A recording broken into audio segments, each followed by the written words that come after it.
మనకున్నే time ఎంత 5 సంవత్సరాలు ముఖ్యమంత్రిగా ఉన్నారు. దాంట్లో 2 సంవత్సరాలు కోవిడ్ కు పోయింది. మన గురించి ఇన్ని మాటలు మాట్లాడుతున్నారు, పూర్తి చేయలేదని మాట్లాడుతున్నారు. ఆయనకు ఒక్కసారి కాదన్న 19 సంవత్సరాలు ఇచ్చినారు. ఇప్పుడు ఈ టర్మ్ కూడా కంప్లీట్ అయితే 19 సంవత్సరాలు. మళ్ళీ ఎందుకు ఒక్క గవర్నమెంట్ మెడికల్ కాలేజీలు తేలే? మేము మా టర్మ్ లో 5 ఏళ్లలో 5 మెడికల్ కాలేజీలు రన్నింగ్ లోకి తెచ్చినాం. సీట్ అలాట్మెంట్ జరిగిపోయినాయి, క్లాసెస్ జరుగుతున్నాయి, ఎగ్జామ్స్ జరుగుతున్నాయని ఈ రోజు మమ్మల్ని రానియంది కూడా. మా 5 years టెన్యూర్ లోనే 5 మెడికల్ కాలేజీలు కంప్లీట్ చేసి వర్కింగ్ లోకి మేము తెచ్చినాం కదా. మళ్ళీ ఇన్నేళ్లు ముఖ్యమంత్రిగా ఉండే ఒక వ్యక్తి ఎందుకు ఒక్క ప్రభుత్వ మెడికల్ కాలేజ్ కూడా తేలేదు? దానికి సమాధానం చెప్పకుండా మిగిలిపోయినాయి, మధ్యలో ఉన్నాయి, ఇంకా పూర్తి కాలే. డైవర్షన్ పాలిటిక్స్ అంటారు వీటిని. ఇవి తెలుసుకోలేనంత తిక్కోళ్ళు ఈ రాష్ట్ర ప్రజలైతే కాదు. ఇప్పుడు పబ్లిక్ ప్రైవేట్ పార్ట్నర్షిప్, ఏ ప్రైవేట్ కంపెనీ వాడైనా కూడా ఒక్క రూపాయి లాభం ఆశించకుండా ఈ టెండర్ లో పార్టిసిపేట్ చేస్తాడా?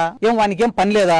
లేదు, సర్వీస్ చేయాలని వచ్చినాయంటే గాన దానికి మామూలుగా పెద్ద పెద్ద కంపెనీలు ఇస్తుంటాయి. కార్పొరేట్ సోషల్ రెస్పాన్సిబిలిటీ కింద దానాలు, ధర్మాలు, సేవా కార్యక్రమాలు చేస్తుంటాయి. అట్లా ఏదన్నా కంపెనీ వచ్చి నా తరపున మీకు ఒక 100 కోట్లు పెడతానా, నాకు దీని నుంచి ఏం రిటర్న్స్ వద్దు అని ఎవరైనా చెప్తారా?